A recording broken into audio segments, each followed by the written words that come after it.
Selamat pagi, siang, sore, atau malam. Kami dari kelompok 2. Pada kesempatan kali ini kami akan mempresentasikan diskusi kami mengenai trajektori budaya global, khususnya dampak dari Renaissance dan zaman penjajahan. Anggota kelompok kami terdiri dari saya sendiri, Arida Amari Marsetio, Kanabi Putra Yulizar, Retnata, dan Sofia Lestari. Baik, yang pertama saya akan menjelaskan dampak Renaissance dan zaman penjelajahan terhadap budaya global. Yang pertama ada pertukaran ide dan pengetahuan. Renaissance menandai kebangkitan minat terhadap seni dan ilmu pengetahuan yang dipicu oleh penemuan kembali teks-teks klasik. Ide-ide humanisme yang menekankan nilai individu dan rasionalitas menyebar ke seluruh Eropa, mempengaruhi cara berpikir masyarakat. Zaman penjelajahan memperluas pertukaran ini dengan membawa pengetahuan baru tentang geografi dan budaya dari berbagai belahan dunia. Yang kedua ada globalisasi budaya. Dari penjelajahan oleh bangsa Eropa membuka jalur perdagangan baru yang memungkinkan interaksi antara berbagai budaya. Hal ini menyebabkan pertukaran budaya yang lebih luas, di mana seni, musik, dan tradisi dari berbagai daerah masing-masing saling mempengaruhi. Misalnya pengaruh budaya Afrika dan Asia terlihat dalam seni dan musik Eropa. Yang ketiga ada kolonialisasi. Zaman penjelajahan juga membawa kolonialisasi di mana negara-negara Eropa mendirikan koloni di berbagai belahan dunia. Proses ini seringkali mengakibatkan pengenalan budaya Eropa ke masyarakat lokal, tetapi juga menyebabkan hilangnya budaya asli dan tradisi lokal. Banyak bahasa dan praktik budaya lokal terancam punah akibat dominasi dari budaya Eropa. Yang keempat itu ada perkembangan ilmu pengetahuan dan teknologi. Renaissance mendorong kemajuan dalam ilmu pengetahuan dan teknologi, yang juga berpengaruh pada eksplorasi. Penemuan alat navigasi yang lebih baik seperti kompas dan astrolabe memungkinkan penjelajahan yang lebih jauh dan lebih aman. Ini memperkaya pengetahuan global tentang dunia dan mempercepat perkembangan ilmu pengetahuan. Yang kelima ada perubahan dalam agama dan filosofi. Pertemuan antara budaya Eropa dan budaya lain seringkali membawa perubahan dalam praktik agama dan filosofi. Penyebaran agama Kristen ke berbagai belahan dunia menjadi salah satu dampak utama, di mana banyak masyarakat lokal yang mengadopsi agama ini. Selain itu, pemikiran humanis yang berkembang selama Renaissance juga mempengaruhi cara orang berpikir tentang kehidupan dan masyarakat. Yang terakhir, keenam, dampak ekonomi. Pertukaran barang dan komoditas seperti rempah-rempah, emas, dan perak itu mengubah ekonomi global. Jaringan perdagangan yang kompleks terbentuk yang mempengaruhi kekayaan dan kekuasaan negara-negara Eropa serta masyarakat lokal. Hal ini juga menciptakan ketergantungan ekonomi antara Eropa dan koloni-koloninya. Sehingga secara keseluruhan Renaissance dan zaman penjajahan berkontribusi pada pembentukan dunia modern dengan menciptakan interaksi yang lebih kompleks antara berbagai budaya. Meskipun membawa banyak kemajuan, periode ini juga menghadirkan tantangan dan konflik yang signifikan, terutama bagi budaya lokal yang terpinggirkan. Selanjutnya terdapat dampak dari Renaissance dan zaman penjajahan pada Indonesia di masa kini. Yang pertama, dari segi bahasa, beberapa kosakata dalam bahasa Indonesia merupakan kata-kata serapan dari berbagai bahasa, mulai dari bahasa Belanda, Portugis, bahasa Inggris, Arab, dan lain-lain. Kedua, terdapat akulturasi budaya, contohnya pada gaya berpakaian, arsitektur, tradisi turun-temurun dari setiap daerah, hingga kebiasaan-kebiasaan di masyarakat Indonesia. Selanjutnya, dari segi ekonomi, dapat dilihat pada sistem perbankan modern yang kini diterapkan di Indonesia. Sistem tersebut pertama kali diperkenalkan oleh Belanda pada masa penjajahan dan masih diterapkan di Indonesia hingga masa kini. Kemudian dari segi sosial dapat dilihat dari penyebaran agama Kristen yang pertama dibawa oleh bangsa Belanda pada masa penjajahan dan terus berkembang di Indonesia hingga masa kini.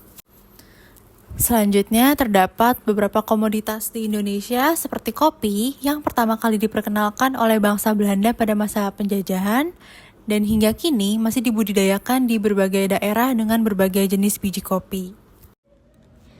Pada slide ini akan dibahas trajektori budaya dalam konteks Renaissance dan Age of Explorations. Melalui pergeseran dan perkembangan ide, pengetahuan, teknologi, dan tradisi secara global ataupun lokal, kita dapat melihat bahwa terdapat trajektori dalam budaya.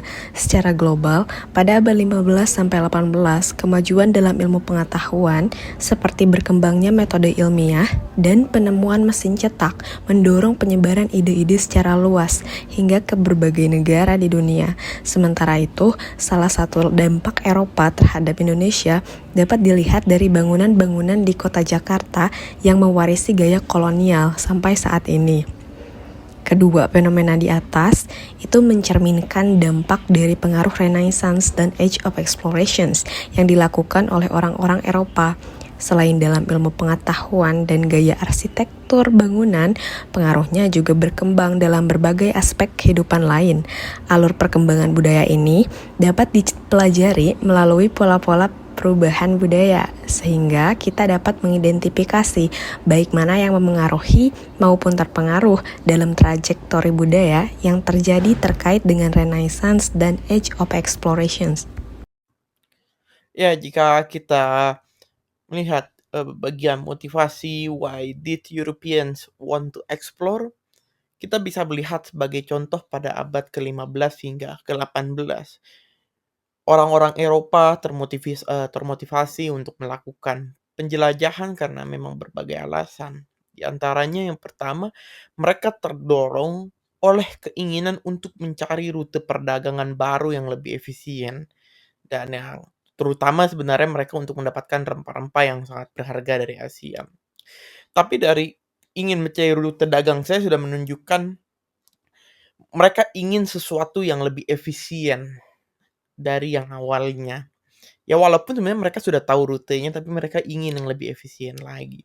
Nah, yang kedua adalah dorongan untuk memperluas kekayaan dan kekuatan ya melalui kolonialisasi gitu loh. Jadi mereka mendorong bangsa Eropa buat ngejelajahi wilayah baru, jika nanti dimungkinkan mereka akan melakukan kolonialisasi.